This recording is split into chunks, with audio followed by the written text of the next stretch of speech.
So today we're looking at teaching methodologies, the history. First of all, way back in the 19th century, we had the grammar translation method. So classes were taught in the mother tongue. So if you were learning French, your classes would be in English. Vocabulary is taught in lists, just lists of words. Long, elaborate grammar and explanations. Have you ever read one of those grammar books where it just talks about grammar and grammar and grammar? Really quite boring and just overly complicated. The reading of difficult classical texts begins early. So, yep, first day of classes, guys, we're going to read Shakespeare. Good luck. Exercises are often non-contextual. Yeah, so let's learn a little bit about this. And what's this got to do with anything? Nothing. But you're going to learn about it anyway. Translations of disconnected sentences. Same thing. Let's learn I am walking. Then he is playing. And then you are eating. And whatever. Little focus on pronunciation because we are just basically translating grammar explanations, which is no fun. This is probably the least effective. Don't do any of this.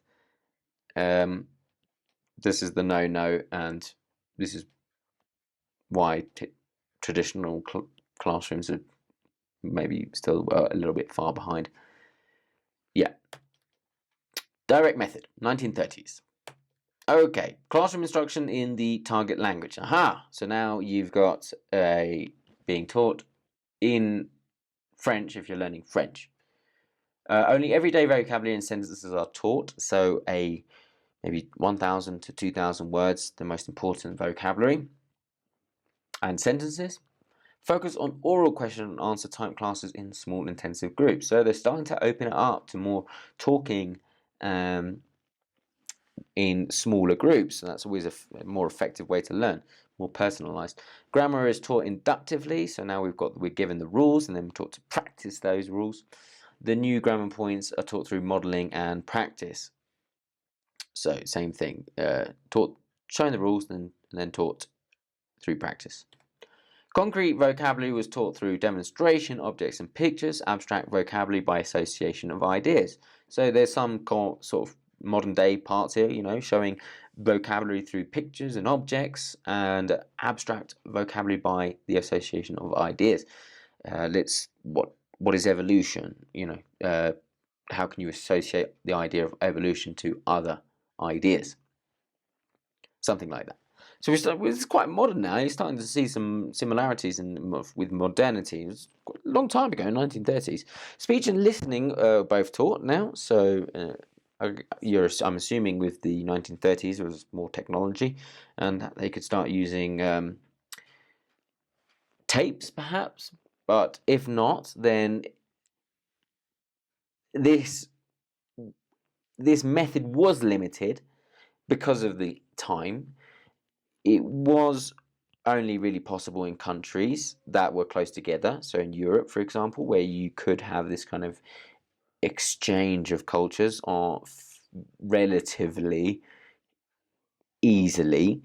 So a French teacher could go to London and teach French with this kind of methodology. Whereas if you imagine before that an Englishman would be asked to teach French, it would just be done through books and more travel, more possibilities. However, still limited in the 1930s, thus it was more effective probably in Europe than it was in the United States, where it wasn't quite so easy for you to just pop over to France and start learning French for a little bit. So again, there's also correct pronunciation and grammar emphasized. So the emphasis on having everything quite 100% accurate, as opposed to, it's okay, you're talking, but this would be like, no, you've done it wrong, let's do it again. This is the Berlitz method as well. It was a famous teacher who became a famous school, which still exists today. And you can see why, because they were pretty innovative at the time. They certainly had a shift, move away from that old classical method. Audiolingual, or the army method in the 1950s.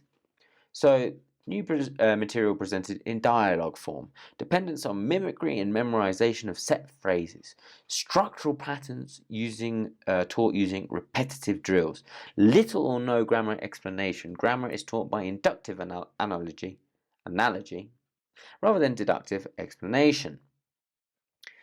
There is much use of language labs, tapes, and visual aids. Great importance is attached to pronunciation, and very little use of the mother tongue by teachers. So why is it called the army method? Well, this was supposedly what they did during World War II to train their soldiers, their spies, into speaking perfectly, just like a native teacher would speak. And they would do that by listening, repeating. With the new technology, language labs, tapes, and tapes, it was cheaper and more efficient to do that. You could just make a sound tape and play it over and over again.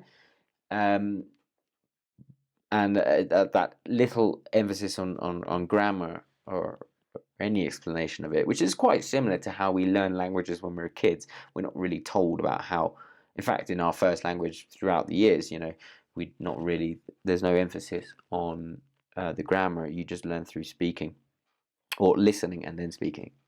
So apparently the army uses this a lot. Community learning approach, 1970s. Based on counseling techniques and a holistic approach to learning. It involves techniques such as analysis, group work, recording, translation, free conversation, reflection, transcription, and listening.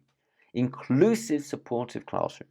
Taught through discovery learning, developed student autonomy, student-centered participation, and a relaxed classroom atmosphere. So this kind of makes me think of Alcoholics Anonymous. When you're just a bunch of seats all around a room, and you're just asked to talk about what's going on and help each other get to where they want to be, sharing stories of difficult learning experience and how they were overcome. Discovery learning, so discovering about others through stories. Autonomy, so looking now more, it's up to you to figure things out for yourself. We're here to help you. And student-centered, so we're beginning to think more about what do you want to do? What do you want to learn about? Instead of, hey, this is what you need to learn. The silent way, 1970s. So in the 1970s, they start developing these newer techniques or slightly different techniques all at the same time.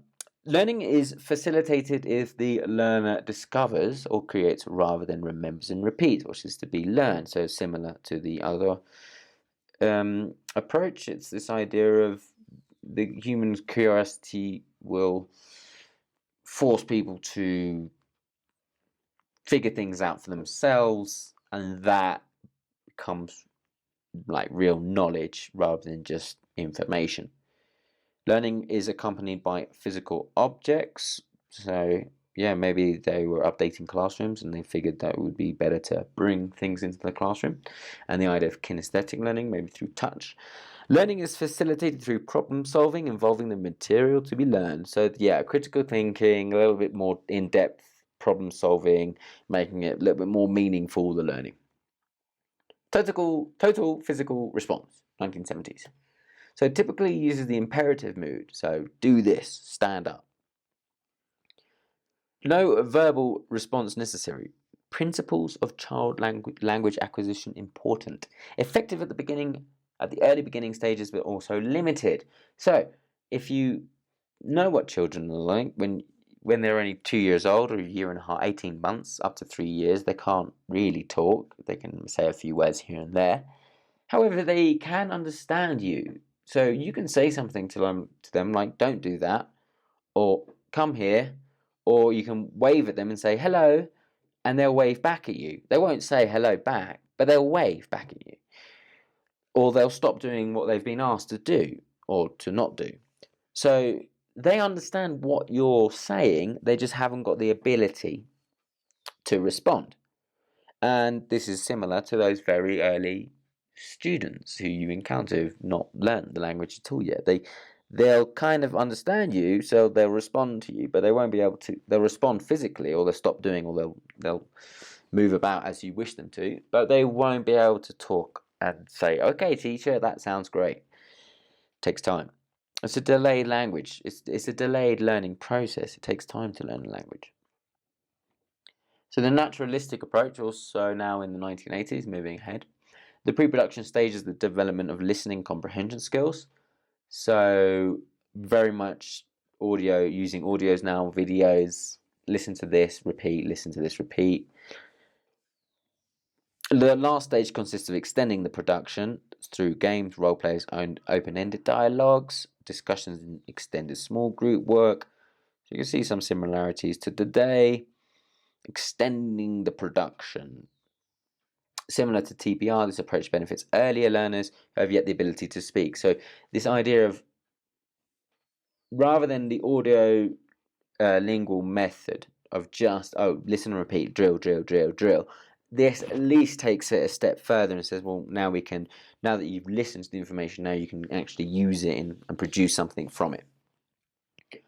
Something earlier learners, no? I remember you look at a course book very early on, you'll just have lots of audios, short audios that introduce the language, and students are asked to repeat those languages and then produce something from it.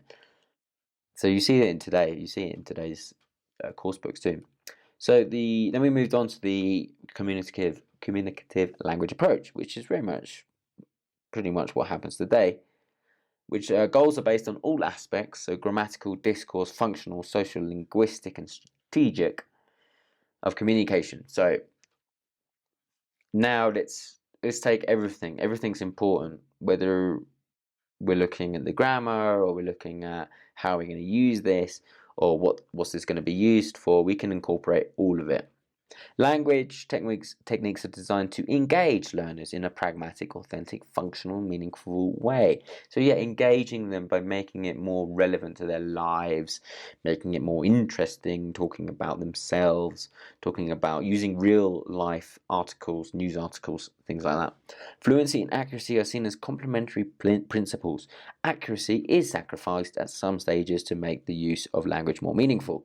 So the idea that, hey, you made a mistake, stop, let's correct the mistake. No, it's like, no. Just keep talking. I, as the teacher, can write down a few of the errors you made, but I'm not going to stop you from being fluent and just having a conversation, because you wouldn't be interrupted like that in real life.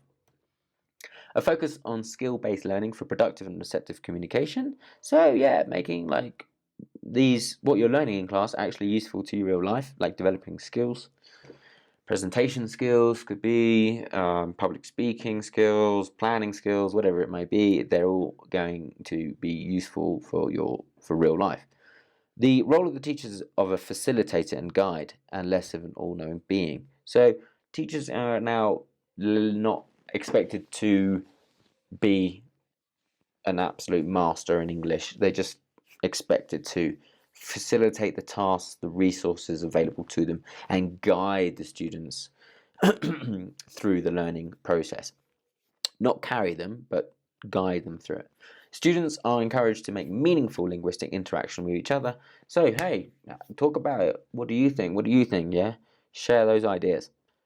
Students are given the opportunity to think about their own learning styles and strategies for autonomous learning. So the idea of responsibility of it's up to you, the student, you're in charge of your life, your fate, your destiny. It really depends on how you go about that, and looking and reflecting about which ways you like to learn and which ways you don't, and playing to those abilities, those strengths, or those weaknesses.